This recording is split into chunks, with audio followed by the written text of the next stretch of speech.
Hello student, मैं नितेश शर्मा आप सभी का अपने चैनल में स्वागत करता हूं। आज की वीडियो में हम क्लास 12th की इंडियन इकोनॉमिक डेवलपमेंट बुक के chapter third new economic policy LPG के बारे में डिस्कस करेंगे। तो चलो स्टार्ट करते हैं बेटा।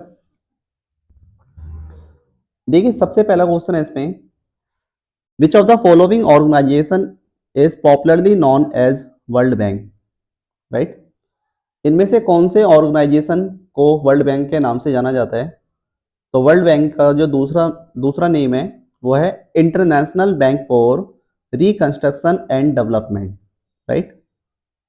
ठीक है, तो फर्स्ट का आंसर बी है। क्वेश्चन नंबर सेकंड क्या है, which of the following measure is not related to new economic policy. ये कुछ मेजर्स गिवन है, liberalisation, privatisation and globalisation, protection. तो इनमें से क्या चीजें जो है वो न्यू इकोनॉमिक पॉलिसी से रिलेटेड नहीं है? तो न्यू इकोनॉमिक पॉलिसी जो है ये कब कब आया था? 24 जुलाई 1991 में इन इंडिया। 24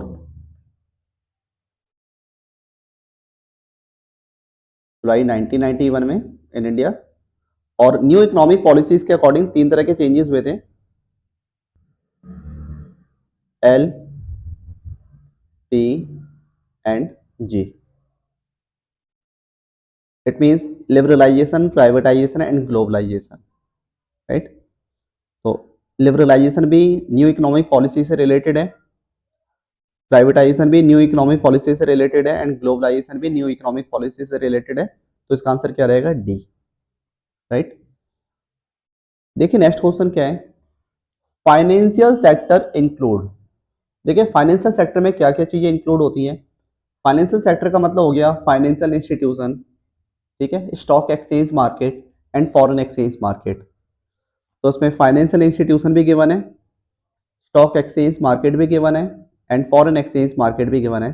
तो उसका आंसर जाएगा all of the above, right.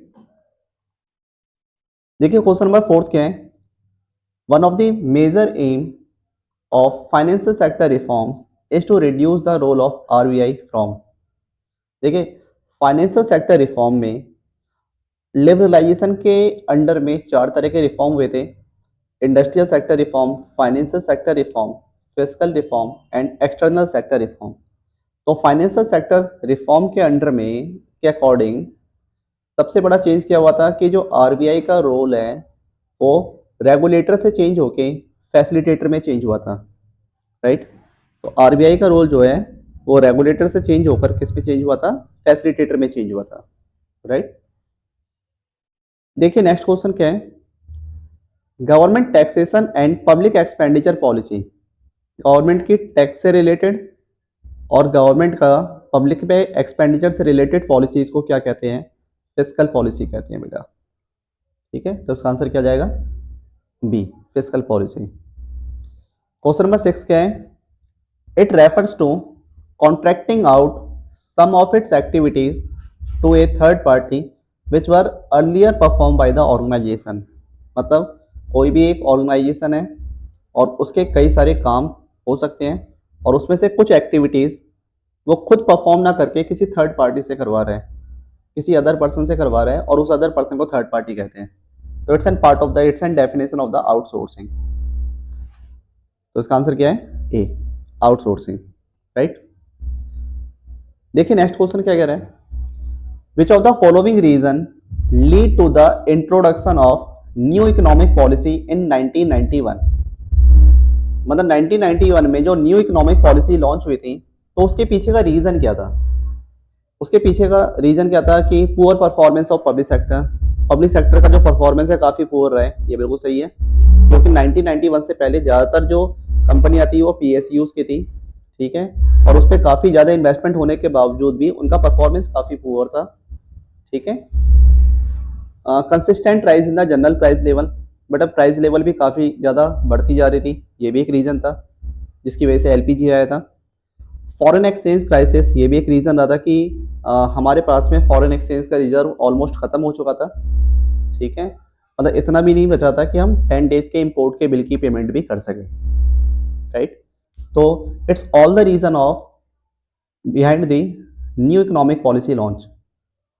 It means D, all of the above, all of these.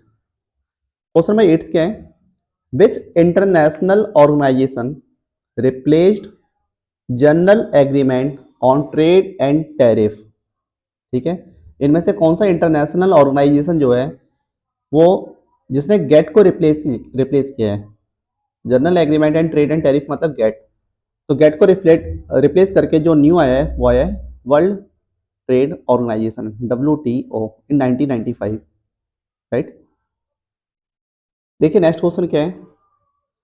Which of the following reforms are included in liberalisation policy? तो लिबरलाइजेशन पॉलिसी के अकॉर्डिंग जो है क्या क्या रिफॉर्म हुए हैं? मैंने अभी आपको थोड़ी देर पहले बताया था कि लिबरलाइजेशन के अकॉर्डिंग जो है इंडस्ट्रियल सेक्टर रिफॉर्म भी हुए हैं, लिबरलाइजेशन के अकॉर्डिंग जो है फाइनेंशियल सेक्टर रिफॉर्म भी हुआ है, टैक्स रिफॉर्म भी हुआ है और एक्सटर्नल सेक्टर रिफॉर्म भी हुए हैं। तो इसका आंसर क्या है? All of the above.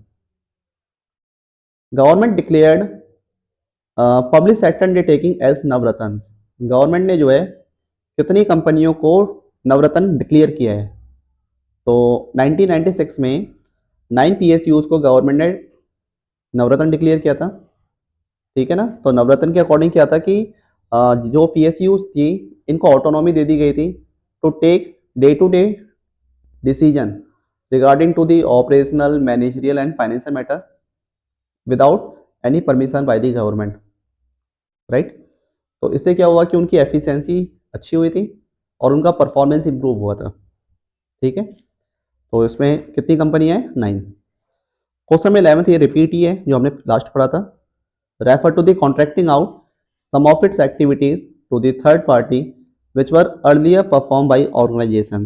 मतलब कोई भी ऑर्गेनाइजेशन है और उनकी कई सारी एक्टिविटी में कुछ एक्टिविटी वो खुद परफॉर्म ना करके किसी थर्ड पार्टी से करवाती है, तो इसे क्या बोलते हैं? Outsourcing, right. तो 11th का आंसर क्या है? ए। देखिए नेक्स्ट क्वेश्चन क्या है? A strategy to earn foreign exchange by promoting domestic export and making domestic industry competitive in international market is called outward looking strategy. ठीक है, मतलब एक ऐसी नीति जिसमें कि फॉरेन एक्सचेंज के रिजर्व को कमाने की बात की जा रही है ताकि डोमेस्टिक एक्सपोर्ट बढ़े, ठीक है, डोमेस्टिक एक्सपोर्ट बढ़े और इंटरनेशनल मार्केट में जो इंडियन डोमेस्टिक इंडस्ट्री है वो कॉम्पिटिटिव हो सके। तो ये आउटवर्ड लुकिंग स्ट्रेटेजी जो है ये LPG के लॉन्च होने के बाद हुआ था, मतलब 1991 के बाद में जब ग्लोबलाइजेशन फ्लोरियस हुआ था, ठीक है। तो जब MNCs आ रही है, प्राइवेटाइजेशन कंपनियां हो रही है, तो प्रोडक्शन वो ज़्यादा करेंगे और प्रोडक्शन ज़्यादा करेंगे तो हम एक्सपोर्ट ज़्यादा कर पाएंगे, ठीक है। तो इससे फॉरेन एक्सचेंज की अर्निंग बढ़ेगी। नेक्स्ट क्वेश्चन क्या है? A strategy to save foreign exchange by encouraging domestic production of such goods which the country has been importing from rest of the world. ठीक है, मतलब इसमें क्या होता है कि रेस्ट ऑफ द वर्ल्ड से कोई भी एक कंट्री जो इंपोर्ट कर रही है तो इंपोर्ट वाली चीज़ का प्रोडक्शन अपनी खुद की कंट्री में करे ताकि फॉरेन एक्सचेंज का रिजर्व, फॉरेन एक्सचेंज जो है उनकी सेविंग हो। तो इसे क्या बोलते हैं हम? Inward looking trade strategy. तो ये कब तक था? Till 1991, right. ठीक है बच्चों, बाकी नेक्स्ट क्लास में हम कुछ नई चीज़ों के साथ, कुछ नए MCQ के साथ, नए चैप्टर के साथ आएंगे। तो आज की क्लास के लिए बस इतना काफ़ी है। ओके।